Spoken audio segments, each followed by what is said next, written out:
speaker is brother Ammar Khawar. Let's hear it for him. Assalamu alaikum. I want to tell you a story that happened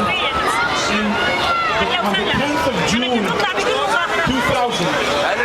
A friend of mine, I met a friend of mine. I was back traveling in Jordan, and he gave me condolences and congratulations at the same time. He was giving me condolences because on the 10th of June 2000, Hafiz al-Assad passed away to Jahannam, inshallah. And his son, Bashar al-Assad, came and occupied this place, and inshallah he'll follow him to Jahannam, inshallah. And the Syrian people will inshallah send him to Jahannam, inshallah. Now I told him, I don't want you to give me condolences because I never selected Hafiz al-Assad and I never chose him, and none of the Syrian people have chosen. And I don't want you to congratulate me for Bashar because I also never selected him, I also never elected him, and none of the Syrian people elected him. And guess what? 11 years later, you know what they say? The apple doesn't fall far away from the tree. Right. 1982, Hama, tens of thousands, 40,000 people massacred. 2011, Dara, Jisr Shghur, Banyas, every town in Syria, massacres. This is the same regime. He's using the same tools. Nothing changed. Like father, like son. You see, prosperity after the regime took power, everything in Syria went south. Everything got worse. We're talking about even if you don't consider freedom, let's say you're not involved in freedom. I'm not only talking about freedom, not only did the freedom decline, everything in the country, everything in Syria declined. Freedoms declined, economies declined, the science, educational system in Syria, everything declined, healthcare, even national security, all of it declined. For the educational system, I'm going to talk about my father. My father studied in the University of Damascus. He graduated in 1955. Back then, everybody knew what the University of Damascus was. It was one of the top educational institutions in the Middle East. It was one of the first educational institutions in the Middle East. He came to the U.S. Everybody in the U.S. knew what University of Damascus was. What is the status of the University of Damascus now? It has declined.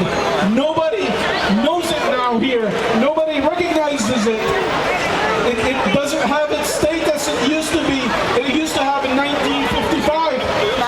Everything regarding the educational system declined. Healthcare, we had one of the best healthcare systems in the Middle East. I was visiting 1,000 Inventions. It was an exhibit here in New York City, and they were talking about the hospitals in the Middle East. You know, one of the first hospitals that opened in the world, as we know it, opened in Damascus. What has happened to the hospitals now in Damascus and Syria? What has happened to the healthcare system? It has so dramatically declined. People who are seeking healthcare, they go to Lebanon, Turkey, Jordan, but they don't go to Syria. Why is that? We opened the first hospital in the world, and now our health system has all collapsed because of the Syrian regime, because of these guys. They caused the collapse of everything. We have the finest physicians in the world. Unfortunately, they're not in Syria. They're all in the U.S. and the West, and the reason why they're here is because of the brain drainage that has been caused by this regime. How come we have the finest physicians and yet we have one of the worst healthcare systems in the world? Even the national security has declined. Now, enemies cross the border with their planes, and they fly over the capital, and they're not intercepted. What has happened to even the national security? There has nothing that has prospered in Syria after these gangs took power. The only thing that prospered is corruption. Now I want to conclude with my father, because back in 1970 he had the opportunity to immigrate here to the West, but he didn't. And the reason why he did not is because he said, why would I want to leave my country? If you want to think of paradise, the closest image you would have to paradise was Syria.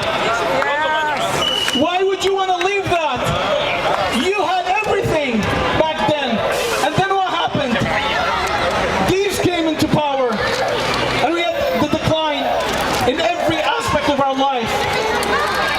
But alhamdulillah, hope has been reborn in 2011. And inshallah, we will go back to the days of prosperity. You see, prosperity in Syria is not an isolated incident, it's our baseline. We've always been prosperous, and we always will be.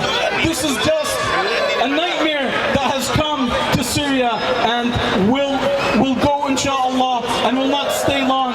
And its days and its hours are numbered. And Syria, inshallah, we will be free, we will be prosperous, and we will